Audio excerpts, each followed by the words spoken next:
Tonight at 10, the husband of Scotland's former First Minister Nicola Sturgeon is charged with embezzlement.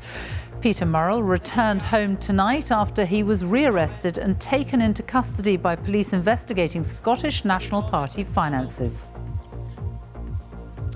The former chief executive of the SNP was in police custody for more than 9 hours before he was charged this evening. Also tonight, we've been speaking to the Tory activist who says she complained about her local MP phoning her in the middle of the night asking for party funds. It's alleged Mark Menzies said bad people had locked him in a flat. 12 people have finally been chosen for the jury in the trial of former US President Donald Trump after days of wrangling. We reveal the extent of medical trials on young children in the 1970s and 80s using contaminated blood products without their parents being told anything about it. And Swifties are excited as Taylor's new album is leaked online. On BBC London, with 2 weeks to go before the election to choose the Mayor of London, the current Mayor publishes his manifesto. Find out his plan if he's re-elected.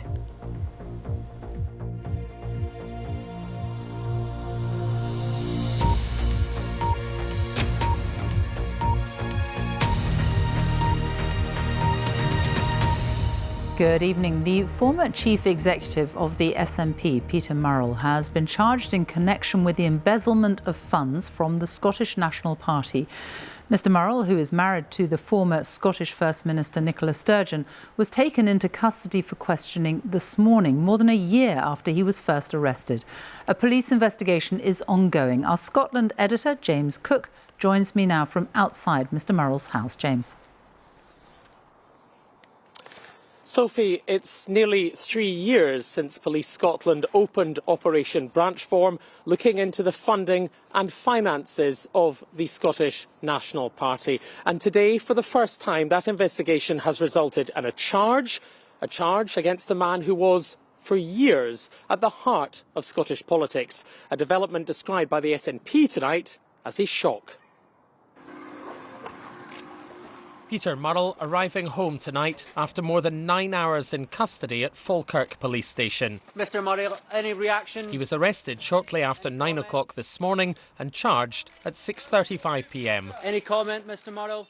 In a statement, Police Scotland said a 59-year-old man had been charged in connection with the embezzlement of funds from the Scottish National Party. It added a report will be sent to the Crown Office and Procurator Fiscal Service in due course. It's the second time Mr Murrrell has been arrested in connection with Operation Branchform. He was first questioned last April, weeks after resigning as chief executive of the SNP, when officers searched the home he shares with Nicola Sturgeon on the outskirts of Glasgow. As part of their inquiry, police also searched the SNP's headquarters in Edinburgh and seized this luxury motorhome from outside the house of Mr Murrell's mother in Fife. Is your party imploding? 2 weeks later, officers arrested the Scottish National Party treasurer, Colin Beattie, and then, last summer, Ms Sturgeon herself. After questioning, both were released without charge. At the heart of this inquiry is nearly £667,000 raised by the SNP between 2017 and 2020 to campaign for independence. Questions first arose at the end of 2019 when it emerged that the party had just under £97,000 in the bank. And tonight, one more development in an inquiry that has sent shockwaves through Scottish politics. Peter Murrrell has resigned his membership of the SNP. So, what happens now? Well, the police say that in due course they will send what is known as the Standard Prosecution Report to the Procurator Fiscal. Just because someone is charged by police with a crime in Scotland does not necessarily mean that there will be a prosecution. That is a matter for the Crown, and that decision could be taken in the coming days, weeks, or even months. Sophie. James, thank you. A lifelong Conservative Party activist who complained after a Tory MP allegedly called her in the middle of the night asking for thousands of pounds from campaign funds has told the BBC she feels appalled by the party's response to the case. The Tory MP, Mark Menzies, allegedly rang her saying that he needed the money because bad people had locked him in a flat and wouldn't let him out until he'd given them £5,000. She says he told her it was life or death. Mark Menzies strongly disputes the claims. The Conservative Party, which was made aware of the allegations 3 months ago, says it's investigating. Labour says the police should be involved. Our political correspondent Nick Eardley reports. So the honesty needs to start now. The lack of clarity needs to stop. This was Mark Menzies last week in a local campaign video. When this was filmed, he was still a Conservative MP, but last night he was suspended from the party. It came after allegations in a newspaper that he used funds from donors to pay thousands to so-called bad people who had apparently locked him in a flat. The BBC has spoken to the Conservative activist, Katie Fieldhouse, who complained to the party. She said that Mr Menzies called her in the middle of the night in December asking for money. She says he claimed he was being detained against his will and he needed money as a matter of life or death. It's also claimed that £6,500 was provided by another activist and the money was then reimbursed from donations to the local party. The allegations were first reported to Tory managers in Parliament back in January, but it was only last night that Mr Menzies lost the whip as the allegations began to emerge publicly. We've just been speaking to Ms Fieldhouse at her home here in Fylde. She didn't want to appear on camera. She was upset and she was angry. She was frustrated about how the Conservatives had dealt with her complaints. She told me that she was appalled by their approach, that the party she joined when she was 15 had let her down, and that she didn't want this area to be represented by Mr Menzies any longer. But I understand that CCHQ have been aware of it for a while and have been investigating. And I think some new information has come to light subsequently. There are obviously a lot of unanswered questions in relation to these allegations, not least why it seems the Conservative Party took so long to act and whether they've reported this to the police, who it seems to me should be involved in this. Police aren't investigating at the moment, but said tonight they would speak to those involved to see if they wanted to make a complaint. In his Fylde constituency this afternoon, no sign of Mr Menzies. At the address given for the local party offices, there was no response. But he did tell The Times, "I strongly dispute the allegations put to me. I've fully complied with all the rules for declaration." It's not the first time Mr Menzies has faced controversy. 10 years ago, he quit as a ministerial aide after allegations he paid a male escort, allegations he denied. He was also reportedly quizzed a few years later by police over claims he got a dog drunk. Again, those allegations were strongly denied. Mr Menzies said he had been cleared by police. This is a messy story of allegations about the local MP, but it has wider implications about the reputation of politicians more widely. After other different but recent scandals, none of this is good for Westminster. Nick Eardley, BBC News, St Anne's. The judge at the criminal trial of the former US President Donald Trump says 12 jury members have now been selected, but the search for 6 alternative jurors continues. Mr. Trump is facing charges of falsifying accounts to hide hush money paid to a porn star and has pleaded not guilty. Well, Neda Tawfik is outside the court for us. And Neda, the jury's been selected. It's not been an easy process, though, has it? Yeah, no, absolutely not, Sophie. I mean, now we do have the 12 jurors who will be deciding Donald Trump's fate in his first criminal trial. They are 7 men and 5 women, and it really comes after a day of twists and turns, just hours after 2 other jurors were abruptly excused. One, a young woman who said she felt intimidated after her identity was figured out by family and friends, and she said she didn't think she could be impartial and fair, that outside opinions could affect her decision-making in the courtroom. Another was a gentleman that prosecutors were concerned hadn't been forthright about his criminal history. He was excused by the judge, but outside of court, he said he wanted to serve. So he wasn't happy with that decision. But the 12 jurors, those that we do have seated now, they are a diverse group, different ethnicities, different jobs. Everyone works from lawyers, physical therapists in finance, a security engineer in sales, a recent college graduate. One noted that they even read the BBC. And Donald Trump looked on as they were sworn in, and they said they could be fair and impartial. But here's what he said outside of court. The whole world is watching this hoax. You got a DA that's out of control. You have a judge that's highly conflicted. The whole thing is a mess, and you have the leading candidate and leading crooked Joe Biden by law. He's the one that should be in trial. He's a crook. You got a crooked president. Well, Sophie, the process started to move along after both sides ran out of what are called strikes. They're able to get rid of a juror for any reason. And one woman had even said that she didn't quite like Donald Trump's persona. And while Donald Trump's lawyers objected to her being on the jury for cause, the judge says it wasn't about how she felt about him as a person, but whether she could be impartial.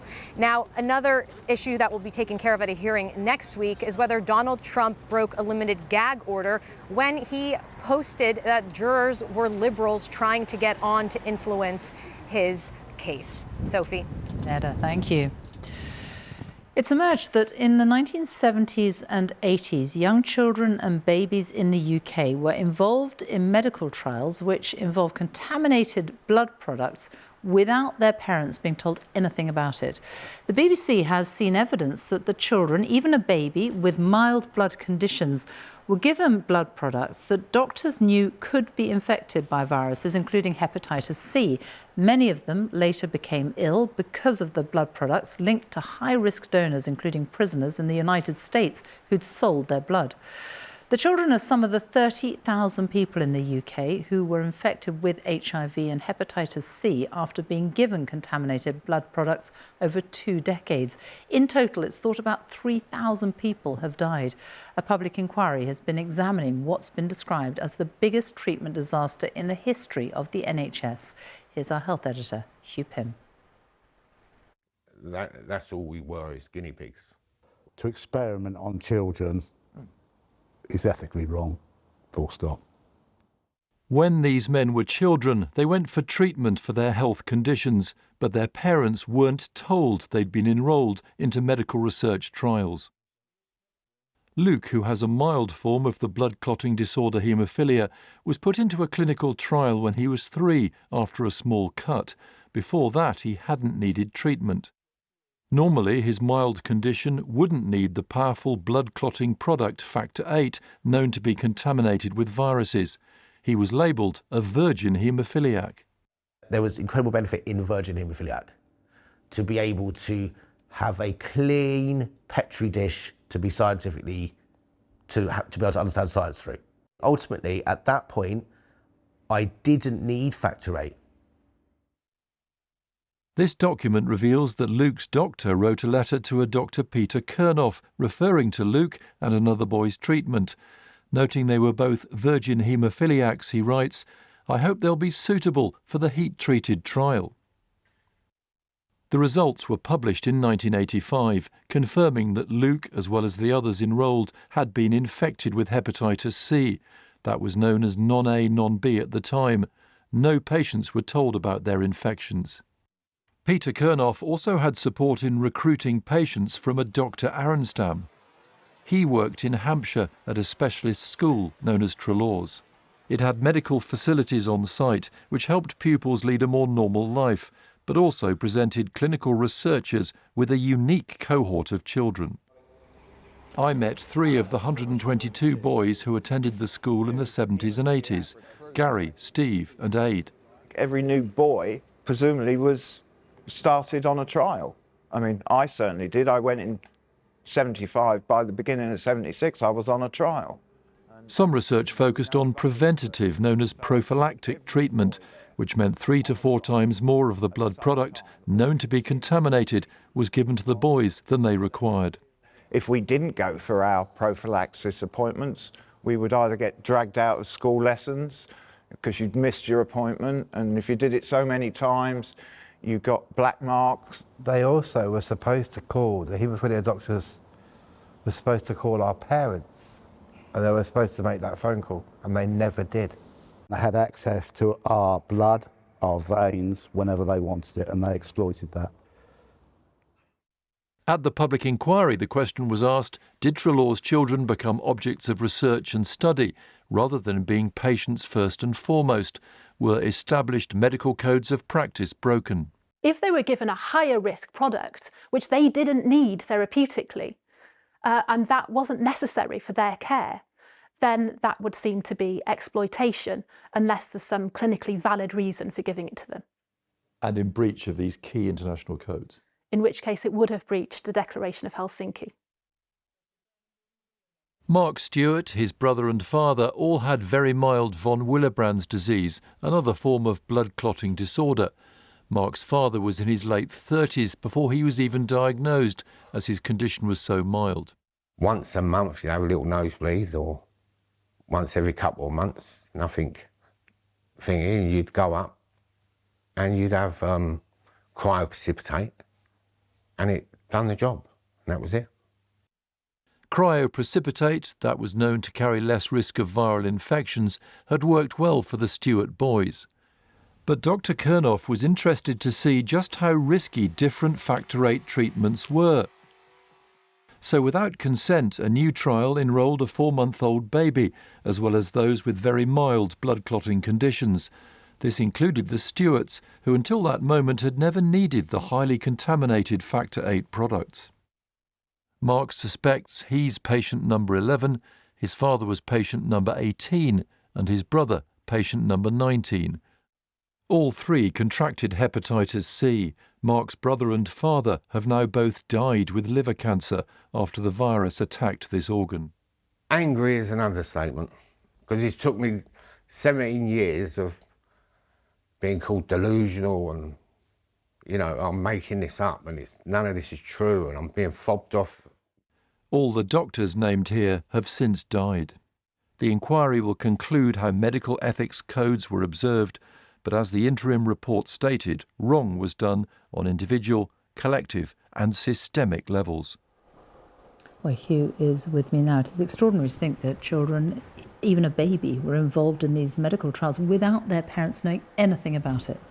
Yes, Sophie, shocking stories we've been hearing from children, now adults, who, looking back, say that they were guinea pigs or lab rats, and on a much, much bigger scale all this and over many more years than perhaps we'd previously thought. Now, it could have been treatment which was justifiable but delivered at much too high a quantity, or not justifiable at all but still delivered, all for medical research, which was very much done in secrecy. Now, Sir Brian Langstaff, the chair of the public inquiry, has looked at this issue along with many, many others.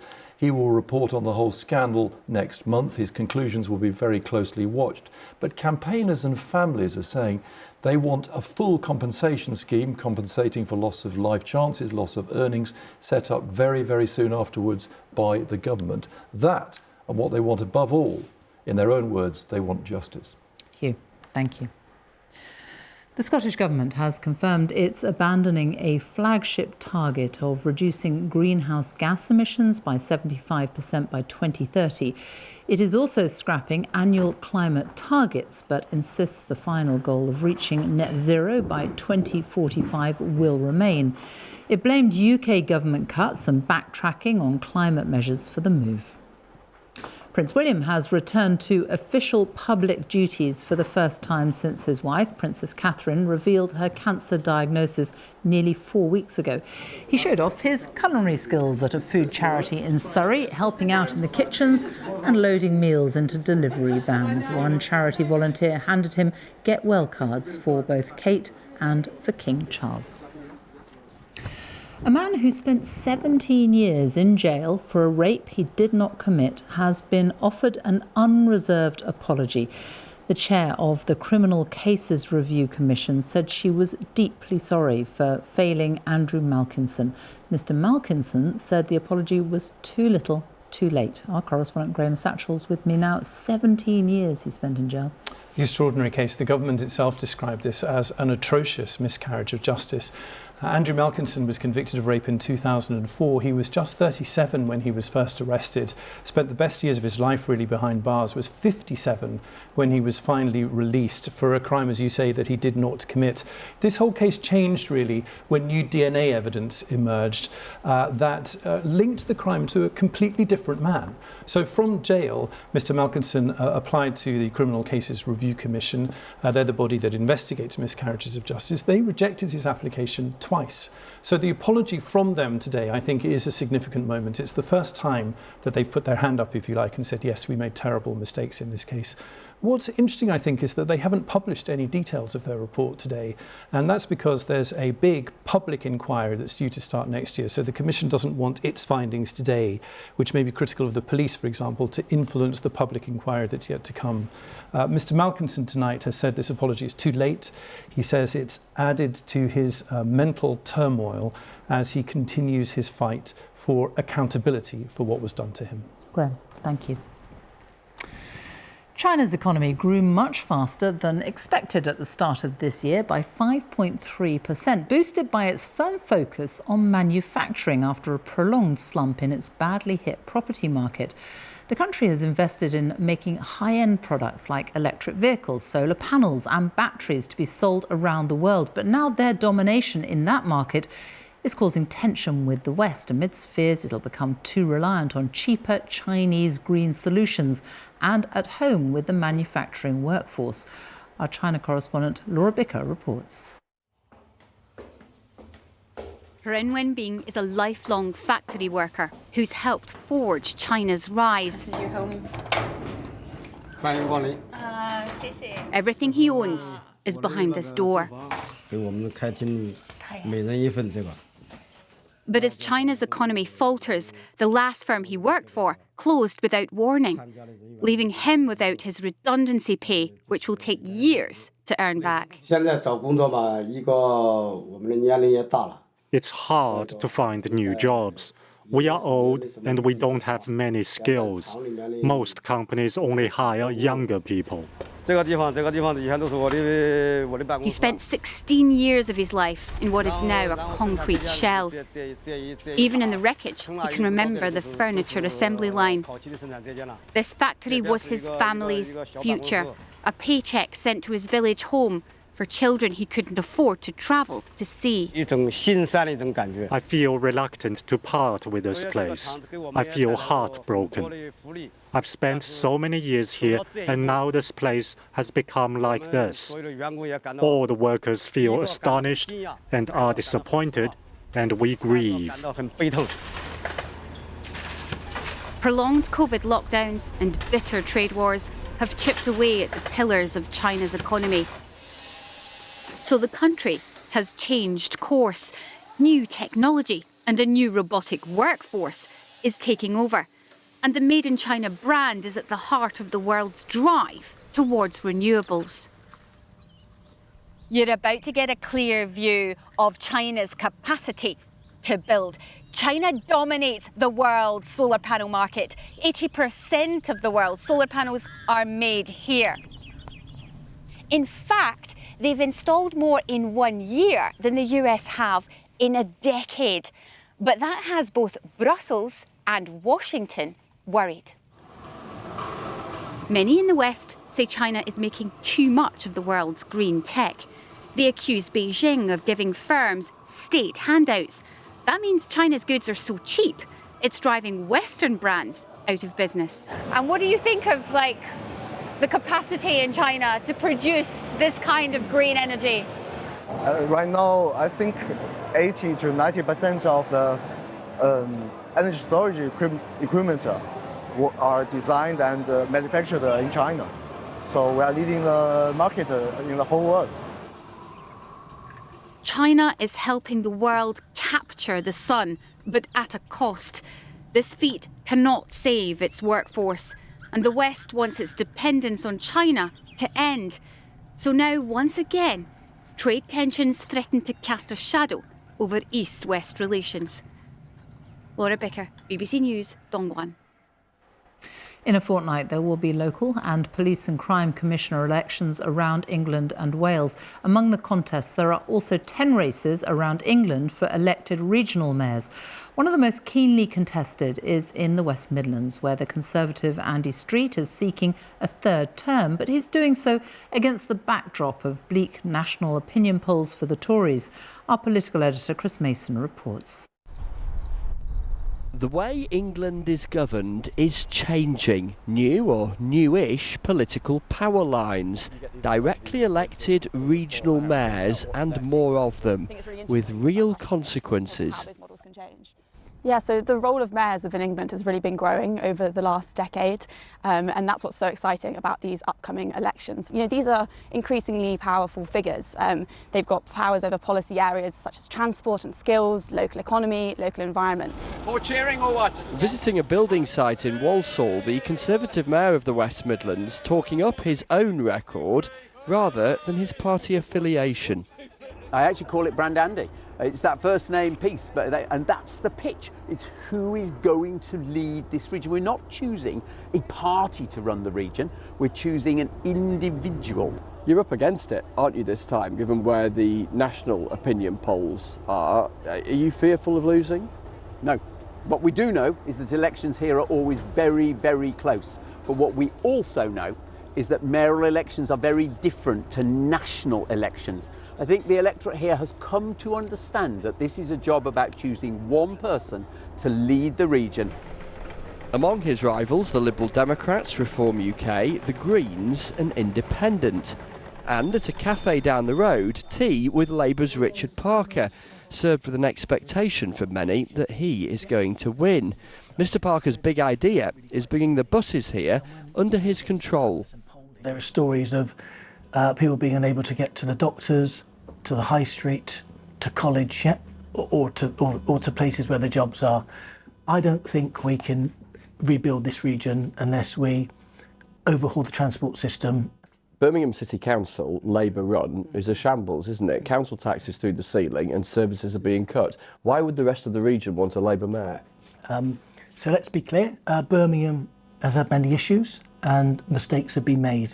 But we can't avoid the fact that the government have taken £1 billion out of the budgets of a city council, and that's done a lot of damage. From the contest here to the wider landscape, North Yorkshire, much of the northeast of England and the East Midlands are electing mayors for the first time in a fortnight. Elsewhere, it's still fairly new. What do you think should happen next with mayors, and what would you say to the person who says, oh, it's just yet more politicians? In many places, mayors are only being elected for the second or third time, so it's a relatively new kind of governance that we're seeing. I think there is quite a strong case both from an economic and social point of view, but also from a fairness and democratic point of view for kind of evening out that patchwork and completing the map of English devolution. That'll be a call for whoever governs after the general election. Firstly, it's local, mayoral and police and crime commissioner elections in England and Wales a fortnight today. Chris Mason, BBC News in Walsall. Here we have a list of all 6 mayoral candidates for the West Midlands in alphabetical order. You can find more details about them and the candidates for other mayoral elections on the BBC website now. The global superstar Taylor Swift releases her latest album tomorrow. It's called The Tortured Poets Department, and it is hotly anticipated by her legions of fans, so much so that it seems to have been leaked online early. Mark Savage reports. Taylor Swift is the biggest-selling musician in the world, and she's in the middle of a record-breaking tour that's made her into a billionaire. So fans were surprised when she used the Grammy Awards this February to announce an album of new material, called The Tortured Poets Department. For the last couple of weeks, she's been dropping hints about the lyrics online. Then, this happened.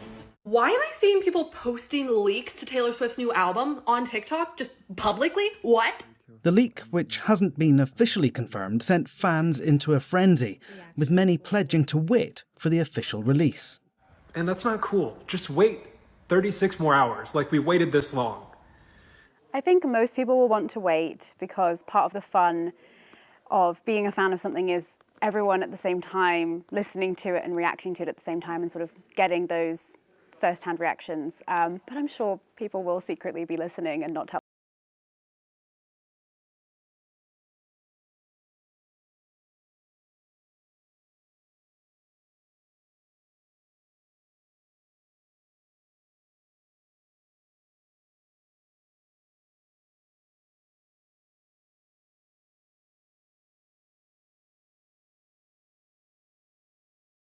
A night of mixed fortunes for English teams in Europe tonight. Aston Villa won a dramatic penalty shootout to reach the semi-finals of the Conference League, but both Liverpool and West Ham were knocked out of the Europa League. Time for a look at the weather now. Elizabeth Rizzini, hello. Hello, thank you, Sophie. Some really pretty skies out there earlier on this evening. This is a scene captured by one of our weather watchers in the Scottish borders behind a weather front that's been sinking southwards and eastwards throughout today, bringing plenty more outbreaks of rain. But that's going to clear overnight tonight, and then we'll start to see high pressure build in from the west. That's going to stick around through the weekend into the start of next week, so lots more dry weather to come in the forecast, but it's not going to feel particularly warm.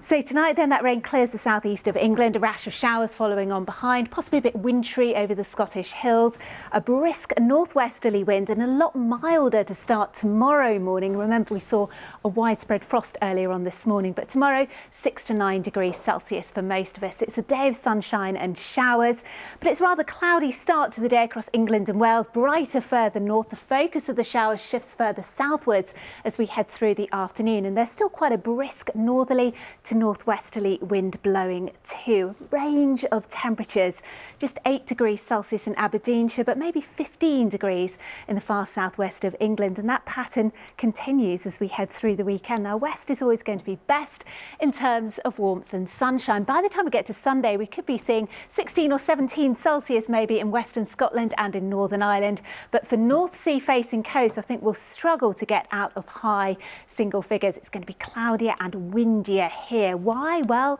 because high pressure will be centred across the UK and will be drawing in this cold northeasterly wind towards these eastern coasts. So it's cloudy and it's really quite windy here. It's a chilly start to the day again on Saturday. There'll be a warm front bringing cloud outbreaks of rain across the far north of Scotland. The best of the sunshine out towards the west. 15 Celsius perhaps here, maybe a bit warmer still on Sunday. Sophie. Elizabeth, thank you. And that's it from us. It is time now on BBC One to join our colleagues for the news where you are. Good night.